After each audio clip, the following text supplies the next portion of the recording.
Welcome to Thriving Thoughts, a podcast for women who believe in thriving in any and every circumstance. Every week, we have candid conversations with remarkable women about how they silence the little lies in their minds and overcome their shoulds, coulds, and not enoughs with big truths. I'm your host, Dr. Sherry. Now let's thrive.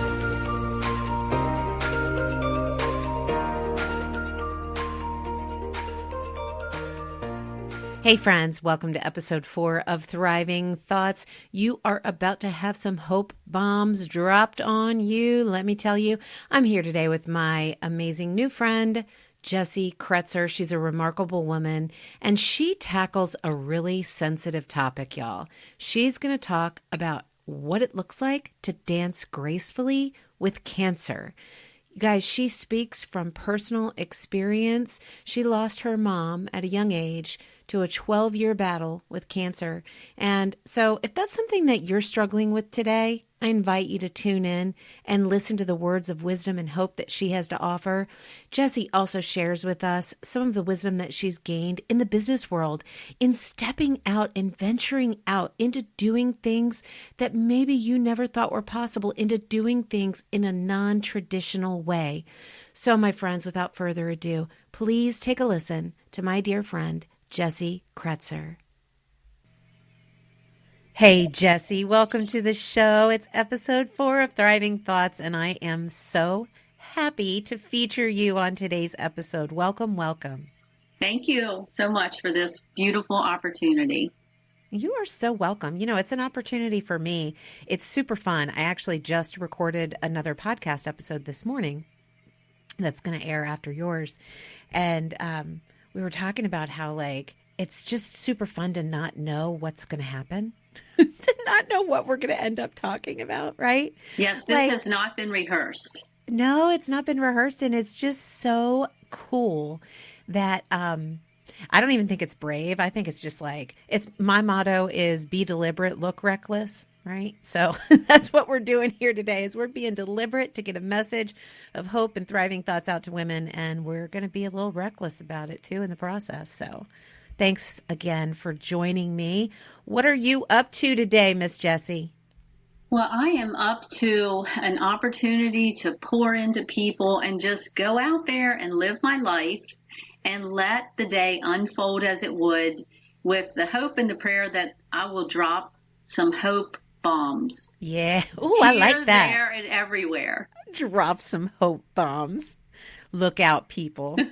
Don't take shelter. You want to open your arms and open your eyes and open your heart up to those hope bombs that Jessie's about to drop for you. So Jessie, I know that right now you are in South Carolina and you're on a little bit of a self-retreat. Can you tell us about that? Yes, I am on a SelfCare retreat, but it's also a writing retreat.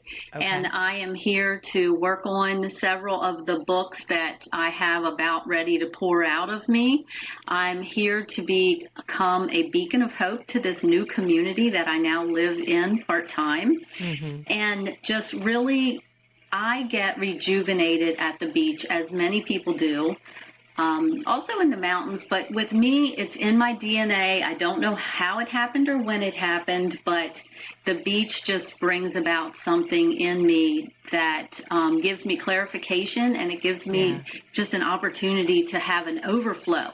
And when I operate in overflow, that's when I can pour into other people. Yeah. So you're getting filled so that you can fill us up, right? Yes. Oh, girl, good, because I need some hope bombs today. Speaking of now, I did not know that you have multiple books inside of you waiting to burst forth. You and I met for a smoothie, I don't know, a month or so ago in person. That was the first time we actually met in person.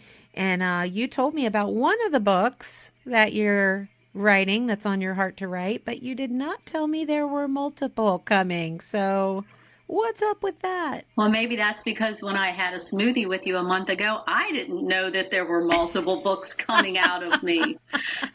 But evidently there are.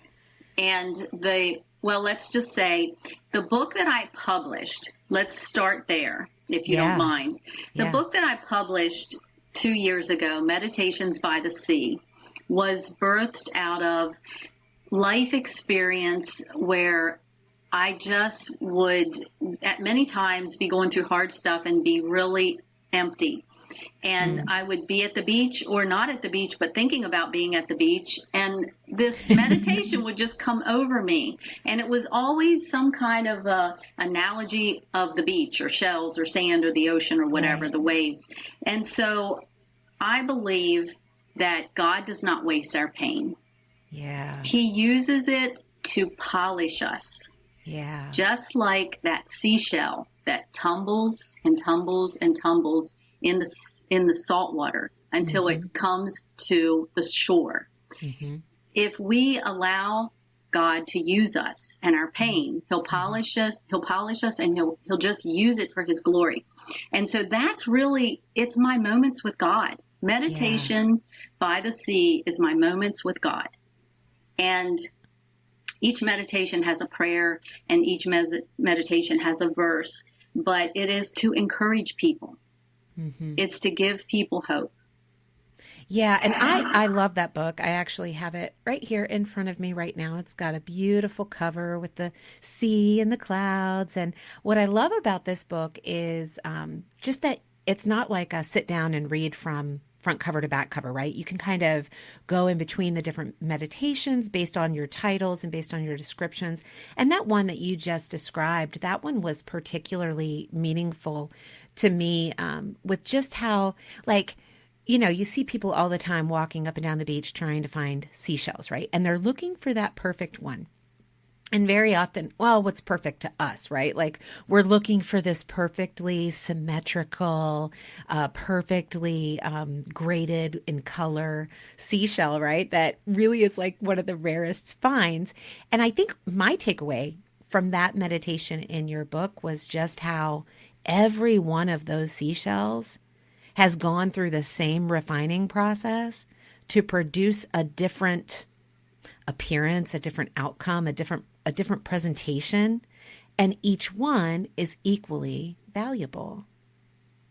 That's what I took away from that. Was that what I was supposed to take away? That's exactly what you were supposed to take away. That's what I took away as I wrote it. And you know, the other two books that are coming out of me are centered around hope from my life experience. And you may wonder, why does this woman call herself Beacon of Hope? Why does this woman have such a passion and drive to bring hope to people? Oh, girl, wait. Yeah, I do want to know the answer to that. But here's what I love. So one of the things when you and I met, which super fun story. Can we just do the segue real quick to the way that we met?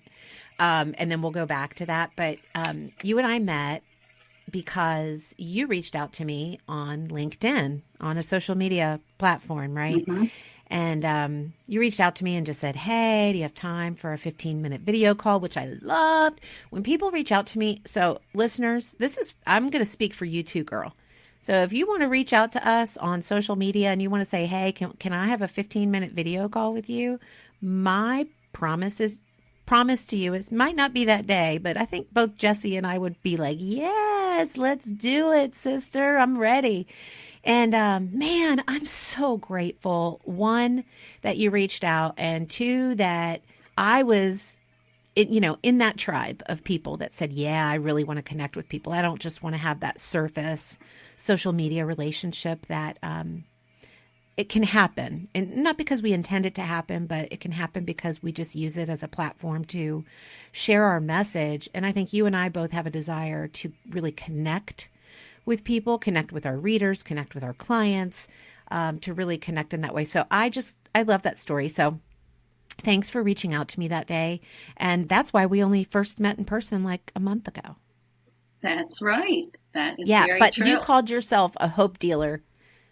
Listen, you hear that, listeners? She was like, I'm a hope dealer. I was like, oh, I love that, hope dealer. And now she's like a hope arms person because she's getting ready to drop hope bombs on you. So I love your intensity with your intensity and your passion with delivering hope. I just love that. So back to your story. Why are you bursting with hope to give to others?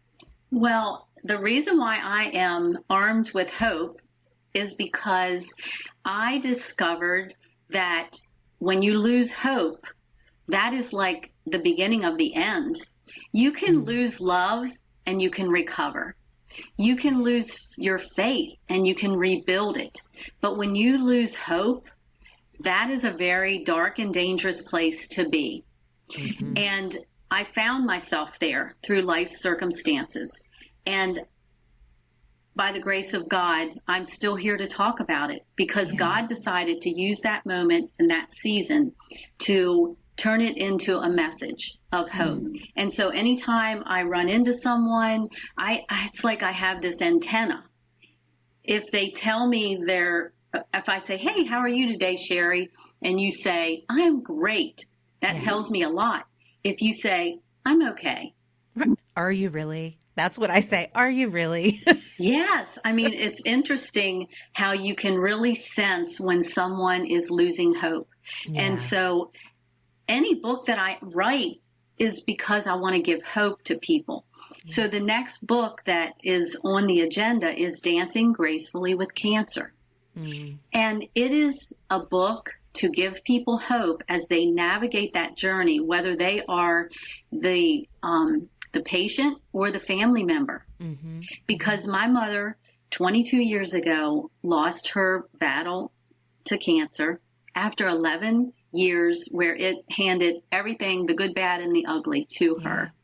But I, as her daughter and one of her patient advocates and best friends going through this, I got the front row seat to watch her navigate this. And I thought that this was normal, how she did it.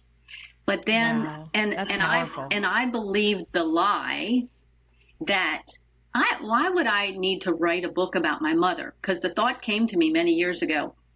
And I thought the only person who cares about a book about my mother would be me or my family members. And it would just, what is this?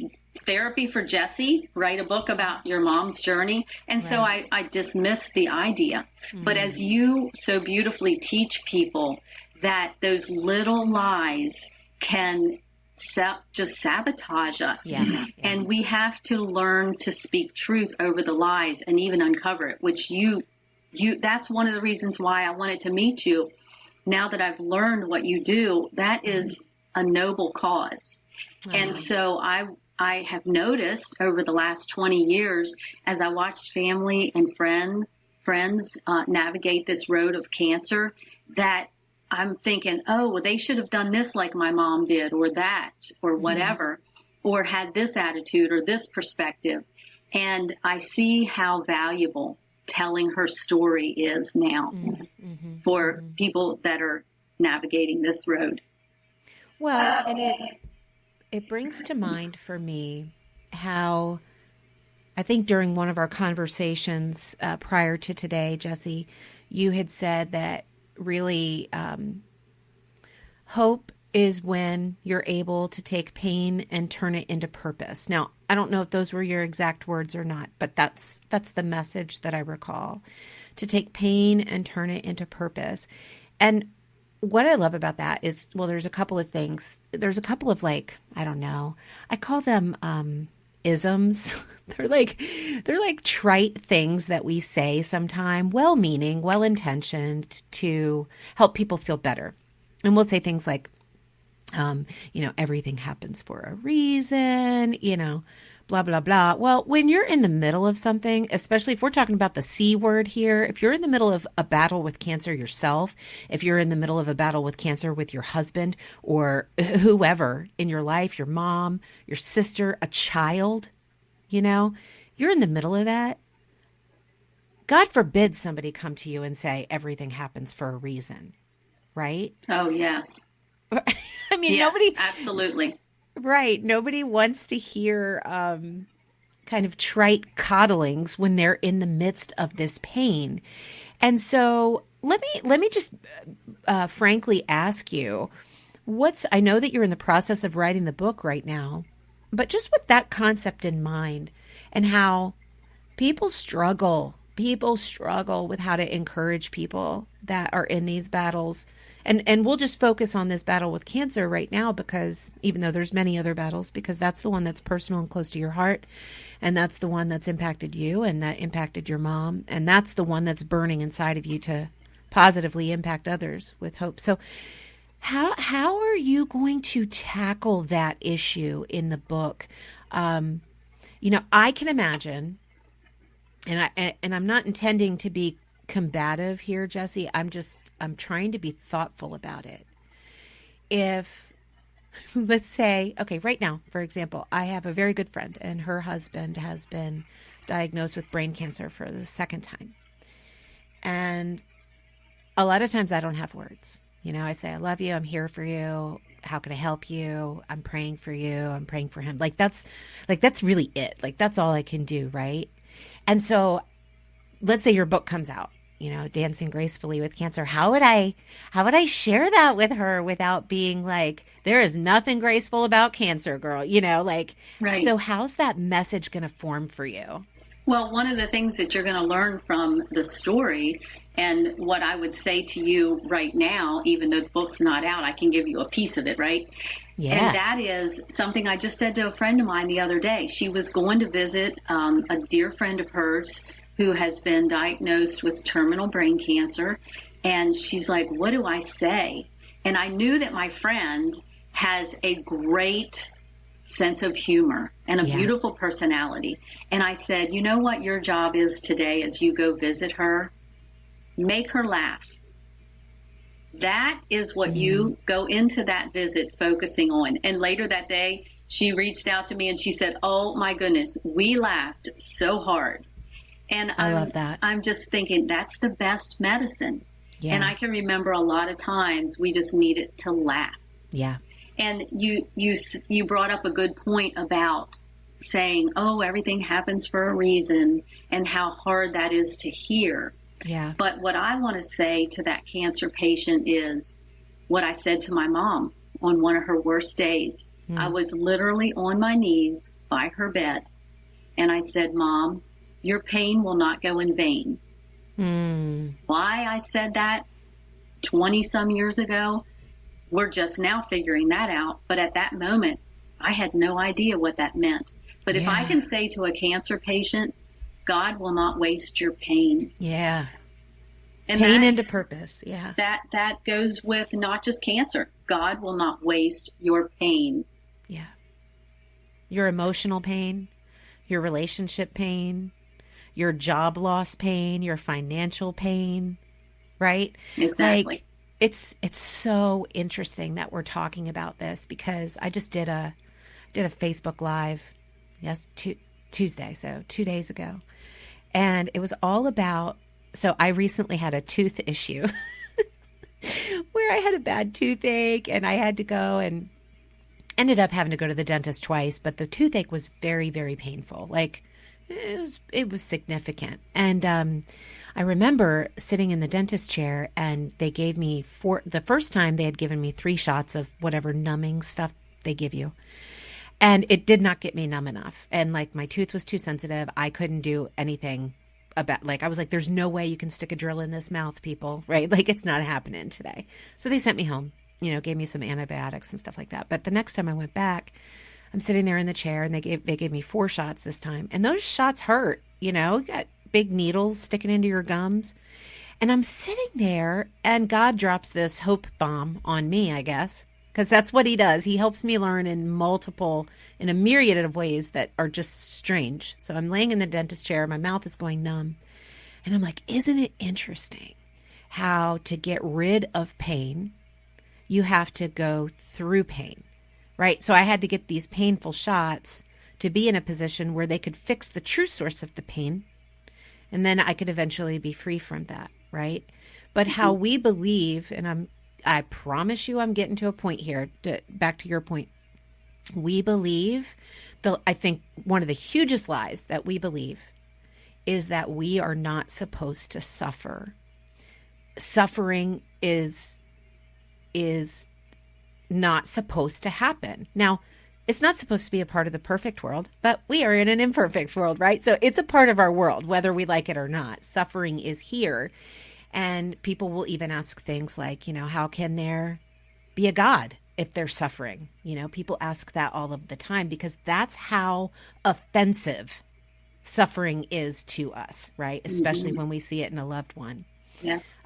So I love that because I was just saying that, to be free from anything, to give purpose to anything that is painful, you have to go through pain to find that purpose.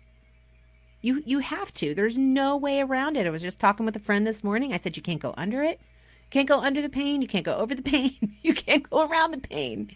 You got to go right through it. And I love what you're talking about like walking through that stuff gracefully, dancing through it gracefully. Mm-hmm. Yeah.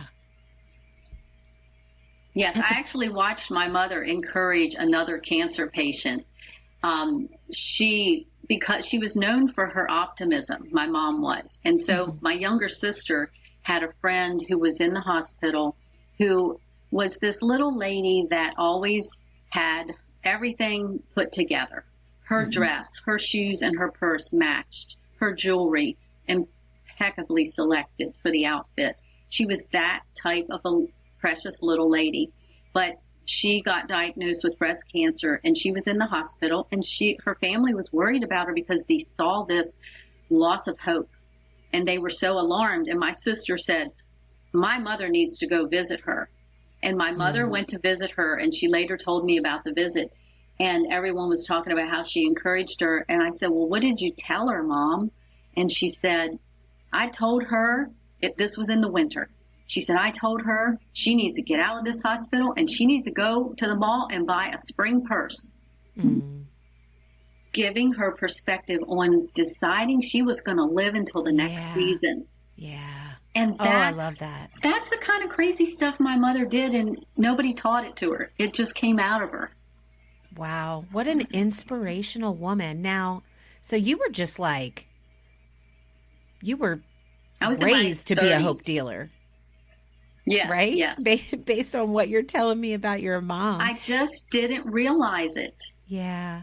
How long did it take you to realize that? I know you mentioned earlier that you went through a season where you were pretty close to hopelessness. Is that something that you want to share with the listeners today? Well, I certainly can do that. I went through a season of many losses, losing my mother at the age of 21. Losing my dad 10 years later at the age of 71. And then I went through the season of the empty nest, which is not an easy season for a woman. And all at the same time, I was facing menopause. That's just like the perfect storm in and of itself sometimes. But I found menopause and the empty nest. Life is over. Yeah. Well, at the time of menopause and the empty nest, I was faced with an unwanted end to a 30-year marriage. And it was like the last thing that just took my feet out from under me. And during that time, of course, I did a lot of writing. And I learned that God had not left me and He allows free will, and we live in an imperfect world. And in time, I would be okay. Yeah. How did you hear that? Like, because I imagine that during that time, right? Okay, so empty nest, hot flashes, mood swings, total life change, right? Then all of the emotional stuff on top of having an empty nest, of having a relationship, a 30-year relationship, your marriage goes south, and that's not what you wanted. What can you share with us some of the lies that came up for you during that time? Oh, yes. That I had fallen out of God's favor. Oh, that's tough. That I was not the mom that I thought I was. That I could not serve the Lord in ministry, having gone through a divorce. I'm sorry. I don't mean to laugh, but girl, I know you are not alone in that. Wow. There were a lot. And here's the thing. I I led women's ministries at my church for many years, and I knew what Amazing Grace was. Yeah. So I thought. Yeah. But until I went through all of that, I really understood God's amazing grace and how I thought it was something that you earn, even though I know you don't earn it. And I could teach people that truth. Yet I thought I had mastered that truth, and I didn't until that season. Mm-hmm. And so then how did that hit you? How did that hope bomb, that truth bomb drop on you? Was it all at once, or? Yes, it was. I was just sitting worried so much about what everyone thought. Yeah. And I was like, I can't explain this. And then all of a sudden I'm like, yes, I can explain this. I just realized that I can't do anything to make God love me more. Yes. And I can't do anything to make God love me less. Amen, girl. And that's amazing grace. And it just hit me as a truth on my porch one morning while I was being quiet alone with God. I love that, because I think we miss out on, we use the word amazing a lot, right? Like, she's an amazing person. Like, I think you're amazing, right? And so whenever you use something a lot, it becomes less valuable. And so we who are believers attach that amazing to grace. I mean, it's a classic hymn, right? Amazing Grace. But I think that loses its meaning. The amazing is like beyond comprehension, right? It's beyond grace beyond comprehension. And we are so busy, I think, with all of these lies that come into our mind, trying to comprehend how these things could be. It reminds me of Lauren Daigle's song, How Can This Be, right? But so we lose sight of what that really amazingness means. And I just had to share with you a little story. I love that you said that God whispered truth over you and said that you can't do anything to make him love you more, and you can't do anything to make him love you less. It was about, I don't know now, a month ago. And I was having a really, really rough week, just emotionally.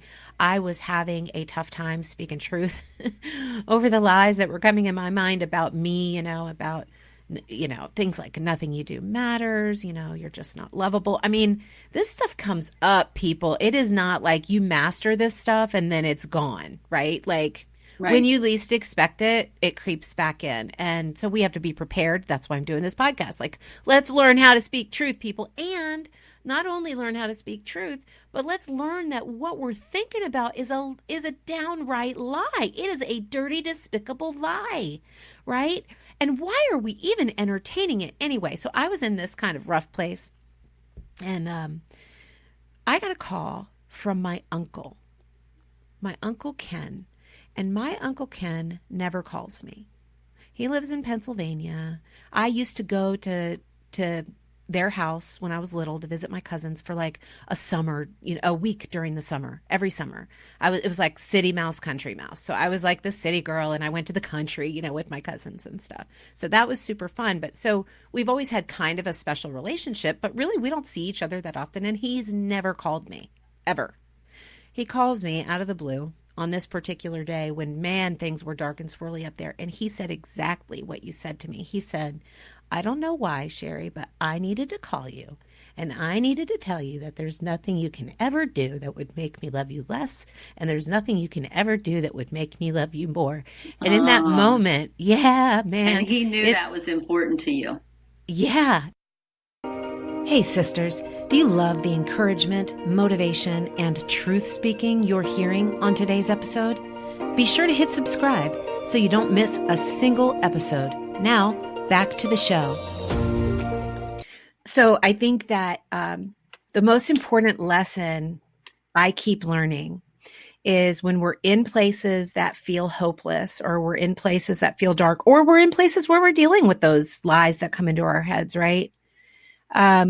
when we're in those places, sometimes we're so desperate to get out of it, right? There's that suffering again. We're so desperate to be free of that pain that we are begging and looking for something, some truth bomb to come to us like right now. And so we go and we look for it everywhere, right? We look everywhere for it. And sometimes it comes just like those little lies.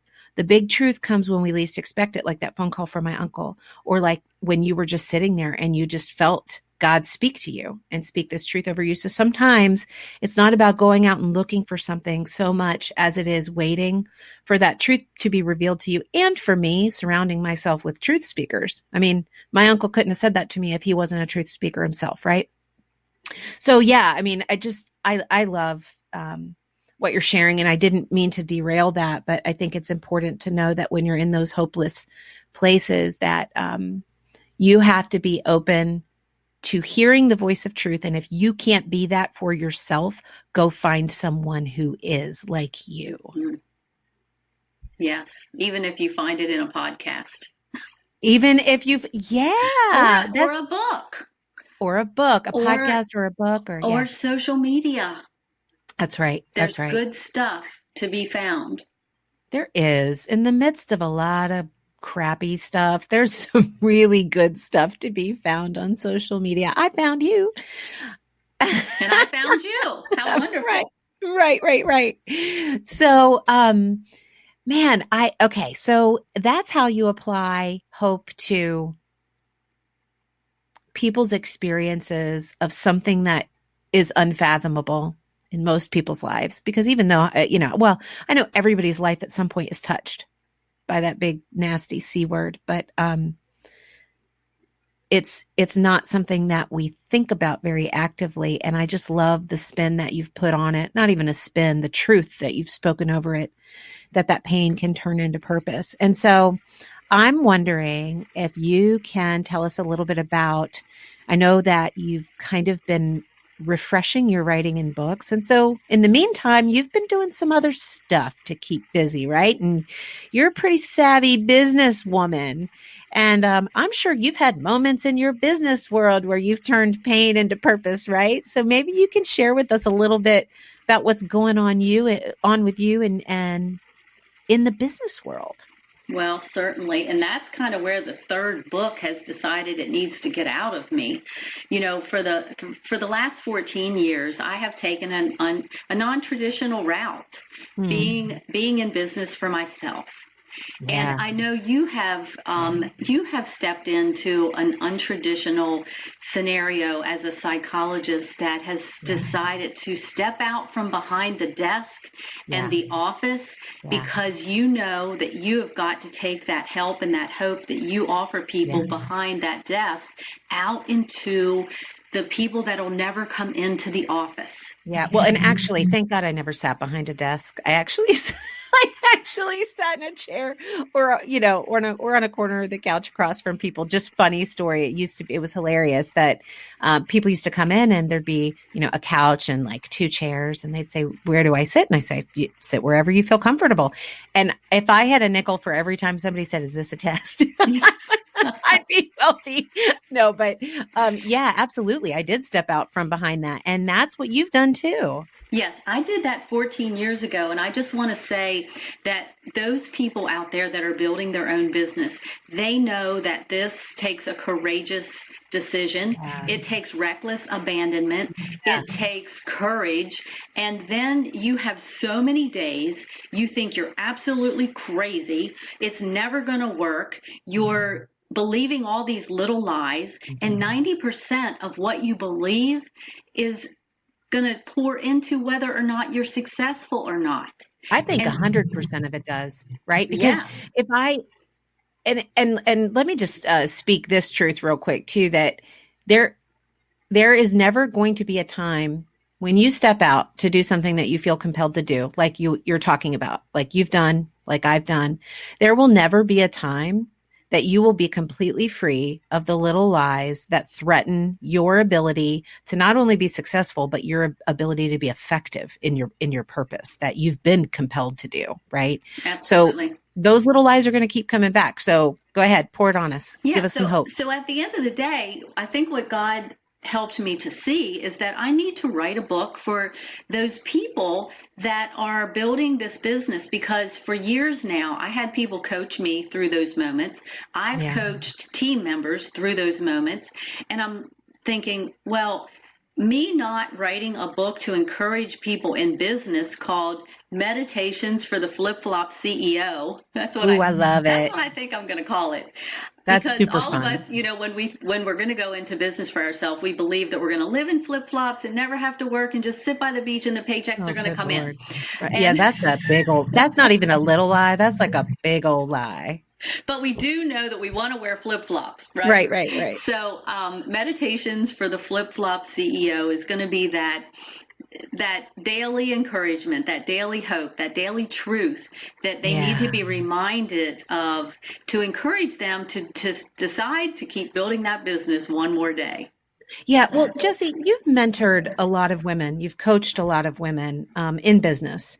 And I wonder if you can share with us some of the common lies that you've heard women struggle with in the business world, because it doesn't stop in our personal world. It doesn't stop in our world of health. It doesn't stop in our relationship health.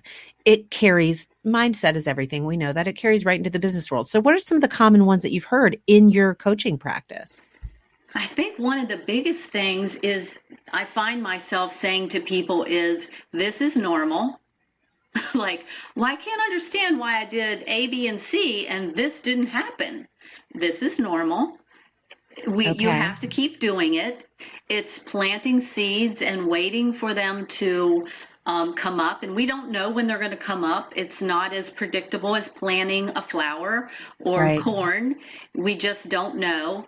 And this is normal. So many times, just whatever they're struggling with, helping them to see the perspective, from the perspective that this is normal and this is part of the journey. And the other big one that I deal with on a regular basis is riding that emotional roller coaster.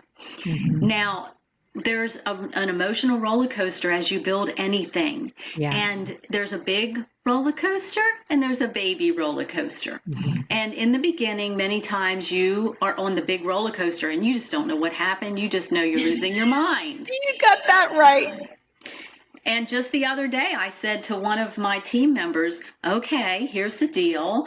You are on the big roller coaster and we need to get you over on the little baby roller coaster.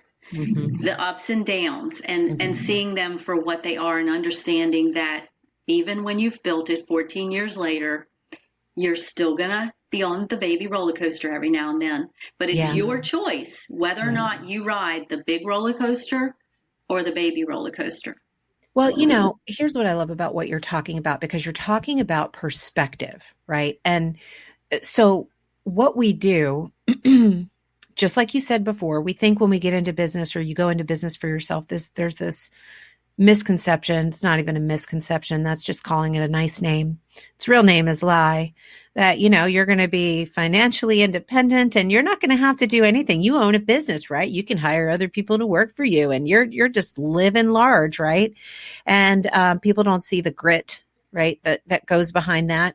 And people don't experience the emotional roller coaster that comes with exerting that grit on the back end of things. And so the lie is that I hear you talking about with perspective is there will be some point at which I have arrived.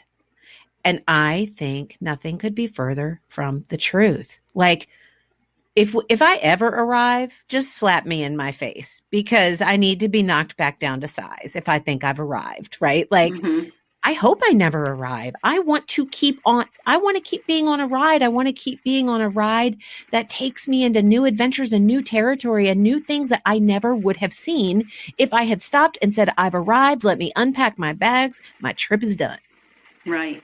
Well, and the other lie that we believe is that we're going to get paid for all of our effort. Yeah. And I just decided the other day, I love to write the titles of my chapters before I write the chapter, because it inspires me. And so the one chapter I jotted out yesterday was, you've got to work for free before you earn the right to get paid for when you're not working. You know, Yeah. when you're sitting on the beach in your flip-flops and the paycheck is coming in for the book sales or the music sales or whatever, that didn't happen until you spent a lot of time working for free. Yeah. And I have two sons that are college educated, full-time professional musicians doing what they love for a living. And Yes. I can remember many times they would say to me, well, we didn't really get paid for that, or we didn't get paid enough for that. And I said, this is a business. You don't get paid in the beginning. You have to pay your dues to then get paid later. Yeah. So it's a fun book to start putting together. I love how you're writing the titles beforehand. I might have to take and that little tip. You know, that's my light topic book. Going back into the memories of those years where my mother was suffering is going to be emotionally draining. So I need to write about the girls. I need to write about the musicians and the business people that are on which roller coaster today. You know, I just think that there'll be balance for me as I journey and write both of those books. Yeah, no, I love. Now, are you able to write two at the same time? Oh, like, is that how you work as a writer? Because I don't work that way. I have to focus on one thing. Well, I focus on, a podcast, coaching, writing a book. I focus on different outlets, but I focus on the same message at a time, I guess.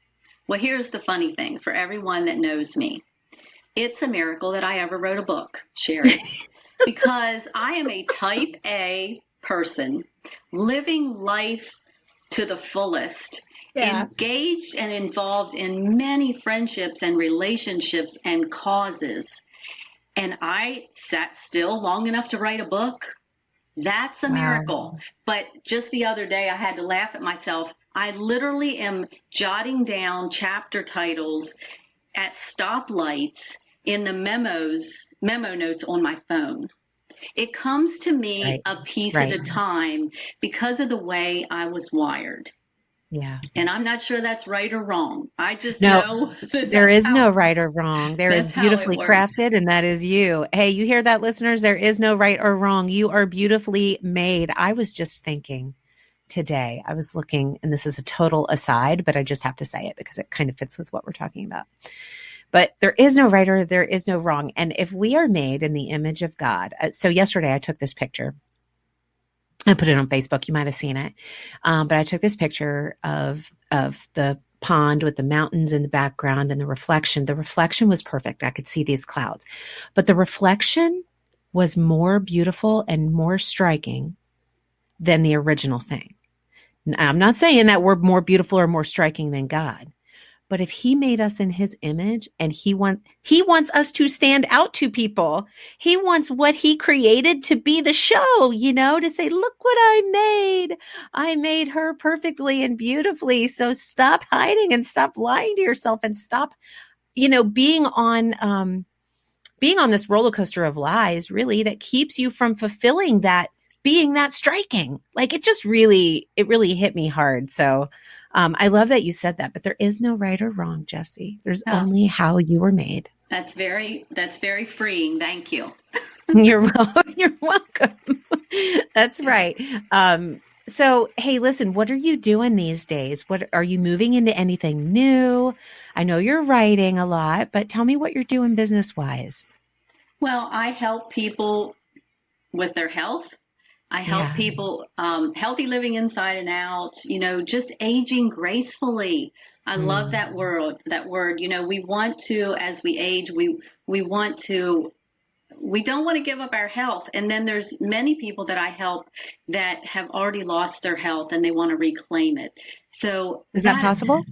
It's absolutely possible.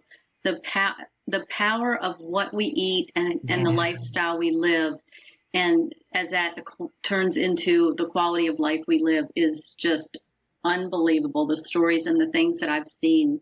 So that is that business side of me. But really, I'm doing my best to understand how to reach people on all platforms in a variety of medias to bring hope, whether that's in business, in suffering with losing your health, or dealing with chronic diseases, building a business, just doing life. Yeah. I just want to be that encourager and that mentor. I have been blessed with so many people that have spoke truth over me, that have prayed with me, that have caught my tears, that have mentored me. I have been blessed with the life that I live, part-time in a beach community and part-time in my hometown. Yeah. And you've worked your butt off for that too. Yeah. And but to whom much is given, much is expected. And so I'm gonna live out this assignment, bringing hope to people in this world of technology that we're enjoying. Yeah. Hey, tell me about the last time somebody brought hope to you. Oh, wow. That would probably be my champion. We have what we call champions, not necessarily accountability partners. And sometimes you just need to have someone hear you out when you think you're having a heart shift and you're not sure that it's okay. Yeah. And you just have to talk it through. And so my champion listened to me, and she was able to really confirm that this was meant to be and it made sense. And that gave me hope. Yeah. Confirmation is a good thing. So you remind me of something that Carrie Spencer said on, I think, episode 2. She said that one of the biggest mistakes we make as women is that we try to go it alone. We think we're like, sometimes we go from believing the lies to believing another lie that we're all that, right? And we don't need any help, but we do need help. And we need to surround ourselves with women who would speak truth and hope to us. And you're one of those women for me. So I'm very grateful for that. Now, for coaching and mentoring women, maybe a woman's listening right now and she wants to be coached or mentored by you. What does she look like? What's she thinking? Who is she? And why would she reach out to you? She's trying to figure out life. She's trying to do it well. She's trying to be the best she can to so many people, as a wife, as a mother, as a leader, just feeling overwhelmed. Yeah. And just really trying to sort it all out. Yeah. So how can she get in touch with you? Well, I am on all the social media that is out there that I know about, or that Facebook, Instagram. I am right. What are your handles on Facebook and Instagram? Jessie Robinson Kretzer, Beacon of Hope on Facebook, and Beacon of Hope on IG, right? Yes, Beacon of Hope on IG. And then my email is jessiekretzer@gmail.com. Okay. And soon to be launched within the next couple of weeks, jessiekretzer.com. Nice. Yeah, girl.